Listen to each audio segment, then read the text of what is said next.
भारत में ऋषियों की सुदीर्घ परंपरा रही है। ऋषियों ने अपने ज्ञान और तपस्या के बल पर भारतीय धर्म और संस्कृति को समृद्ध किया है। इसी में एक नाम महर्षि विश्वामित्र का है।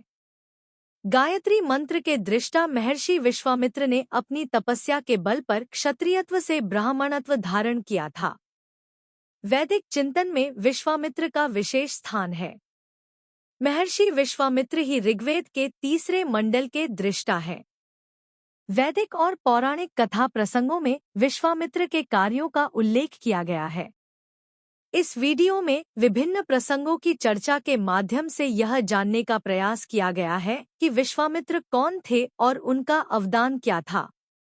इससे पहले कि हम वीडियो में आगे बढ़े, यदि अभी तक आपने मेरे चैनल धर्म संज्ञान को सब्सक्राइब नहीं किया है तो तुरंत सब्सक्राइब कर ले, ताकि आने वाली वीडियो का नोटिफिकेशन सबसे पहले आपको मिलता रहे।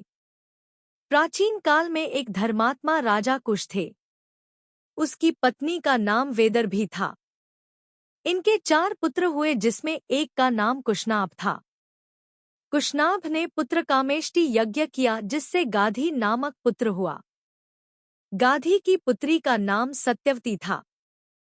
सत्यवती का विवाह भृगु ऋषि के पुत्र ऋचिक के साथ हुआ। विवाह के उपरांत भृगु ऋषि ने सत्यवती को पुत्रवती होने का आशीर्वाद दिया और उनसे वर मांगने के लिए कहा। सत्यवती ने अपनी माता के लिए पुत्र की कामना की। भृगु ऋषि ने सत्यवती को 2 चरु यज्ञ का प्रसाद पात्र दिए और कहा कि एक तुम्हारे लिए है और दूसरा तुम्हारी माता के लिए। जब तुम दोनों ऋतु स्नान कर लेना तो पुत्र की कामना लेकर तुम गूलर के पेड़ का आलिंगन करना और तुम्हारी माता पीपल का आलिंगन करेगी। जब तुम इस चरु पात्र का सेवन करोगी तुम्हारी कामना पूर्ण होगी।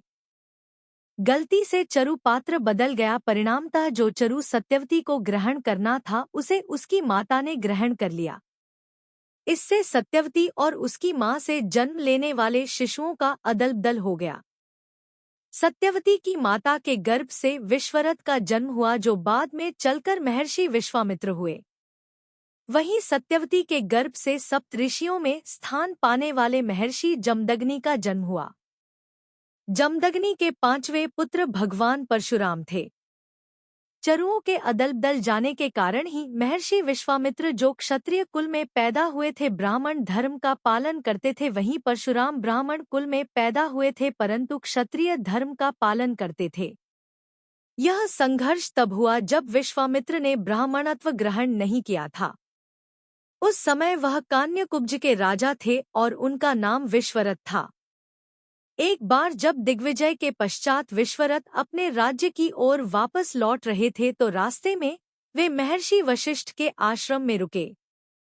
महर्षि वशिष्ठ ने नंदिनी गाय की सहायता से विश्वरथ सहित उनकी पूरी सेना का भरपूर स्वागत किया। नंदिनी की विशिष्टता को जानकर विश्वरथ उस गाय को प्राप्त करने के लिए लालायित हो गए। उन्होंने महर्षि वशिष्ठ से कहा कि यह गाय वह उन्हें दे दें। महर्षि वशिष्ठ ने इससे इनकार कर दिया। इससे क्रोधित होकर विश्वरथ ने बलपूर्वक उस गाय को प्राप्त करना चाहा। वशिष्ठ का अनिष्ट जानकर नंदिनी क्रुद्ध हो गई और उसने अपने बल व पराक्रम का प्रभाव दिखाते हुए विश्वरथ सहित उनकी पूरी राजकीय सेना को पराजित कर दिया। इस पराजय से विश्वरथ को यह पता चल गया कि राजबल की तुलना में ब्रह्मबल अधिक श्रेष्ठ है। इसके पश्चात विश्वरथ राजकाज छोड़कर कठिन तपस्या में रत हो गए। अपनी कठिन तपस्या से वे तपस्वी, राजर्षि और फिर ब्रह्मर्षि बने। इसके पश्चात उनका नाम विश्वामित्र हो गया। मेनका और विश्वामित्र की कथा का वर्णन विभिन्न पुराणों में किया गया है। ऋषि विश्वामित्र अपने ब्रह्मा बल को बढ़ाने के लिए निरंतर तपस्या में लीन रहते थे। उनकी तपस्या से भयभीत होकर इंद्र ने स्वर्गलोक की अप्सरा मेनका को उनके पास भेजा। मेनका को भेजने का उद्देश्य विश्वामित्र की तपस्या को भंग करना था। मेनका के रूप और लावण्य से मोहित होकर विश्वामित्र का मन विचलित हो गया और वह अपनी तपस्या पर ध्यान केंद्रित नहीं कर सके। मेनका के प्रेम में डूबकर विश्वामित्र ने मेनका से विवाह कर लिया। विवाह के पश्चात विश्वामित्र और मेनका से शकुंतला नामक कन्या का जन्म हुआ, जिसका लालन पालन महर्षि कण्व ने किया। बड़े होने पर शकुंतला ने राजा दुष्यंत के साथ गंधर्व विवाह किया, जिससे उनका पुत्र भरत उत्पन्न हुआ। ऐसी मान्यता है कि इसी भरत के नाम पर देश का नाम भारत पड़ा है। शकुंतला और दुष्यंत की प्रेम कथा का रोचक वर्णन पुराणों में मिलता है। इक्ष्वाकु वंश के राजा त्रयारुण के पुत्र सत्यव्रत थे, जिन्हें त्रिशंकु के नाम से जाना जाता है। राजा त्रिशंकु यज्ञ के माध्यम से सदैव स्वर्ग जाना चाहते थे। इसके लिए उन्होंने अपने कुल के ऋषि वशिष्ठ से यज्ञ कराने को कहा, परंतु महर्षि वशिष्ठ ने ऐसा करने से इनकार कर दिया। इसके पश्चात राजा त्रिशंकु महर्षि वशिष्ठ के पुत्रों के पास गए और उनसे भी यही अनुरोध किया कि आप हमारा यज्ञ करा दें, ताकि हम सदैव स्वर्ग जा सकें। राजा के इस प्रकार के अनुरोध को महर्षि वशिष्ठ के पुत्रों ने वशिष्ठ का अपमान समझा और उन्हें शाप दिया कि तुम चांडाल हो जाओ। महर्षि वशिष्ठ के पुत्रों के शाप से दुखी होकर त्रिशंकु महर्षि विश्वामित्र के पास गए और उनसे अनुरोध किया कि वे उन्हें सदैव स्वर्ग भेज दें। महर्षि विश्वामित्र ने उन्हें इसके लिए यज्ञ कराने का आश्वासन दिया। यज्ञ के लिए महर्षि विश्वामित्र ने विभिन्न ऋषिमुनियों को निमंत्रण दिया। वशिष्ठ के पुत्रों ने यह कहकर यज्ञ में आने से इनकार कर दिया कि जिस यज्ञ में चांडाल यजमान और अब्राह्मण पुरोहित हो, उसमें देवता नहीं आ सकते। इससे क्रोधित होकर महर्षि विश्वामित्र ने वशिष्ठ के पुत्रों को शाप दिया कि वे सभी चांडाल हो जाएं। इसके पश्चात महर्षि विश्वामित्र ने तपस्या के बल से त्रिशंकु को स्वर्ग भेज दिया, परंतु इंद्र आदि देवताओं ने त्रिशंकु को स्वर्ग से वापस भेज दिया, जिससे वे बीच में ही लटक गए। ऐसी मान्यता है कि आज भी त्रिशंकु स्वर्ग और पृथ्वी के बीच में लटके हुए हैं। इससे विश्वामित्र क्रोधित हो गए और उन्होंने कहा कि मैं दूसरे स्वर्ग की रचना करूंगा और आकाश में दूसरे ग्रह नक्षत्र आदि की सृष्टि प्रारंभ कर दी। इससे भयभीत होकर देवतागण विश्वामित्र के पास आए और उनसे ऐसा नहीं करने का अनुरोध किया। देवताओं ने कहा कि ऋषियों के शाप के कारण त्रिशंकु चांडाल हो गए हैं, इसलिए वह स्वर्ग नहीं जा सकते हैं।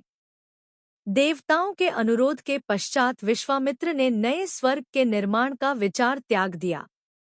महर्षि वशिष्ठ के साथ निरंतर संघर्ष एवं विवाद के कारण महर्षि विश्वामित्र के मन में वशिष्ठ को लेकर कुछ दुर्भावना शेष थी। एक दिन वह दुर्भावना पूर्व संस्कारवश उभर आई और वे वशिष्ठ का अनिष्ट करने के लिए उनके आश्रम पहुंच गए। उस समय अरुंधति और वशिष्ठ आपस में विश्वामित्र की ही चर्चा कर रहे थे। अरुंधति ने कहा, आजकल विश्वामित्र के तप की बड़ी प्रशंसा हो रही है। सुना है कि वह अपने तपोबल से क्षत्रिय से ब्राह्मण हो गए हैं।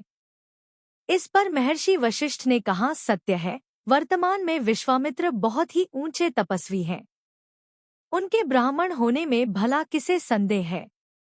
वशिष्ठ को एकांत में इस प्रकार की बातें करते सुन विश्वामित्र का मन निर्मल हो गया।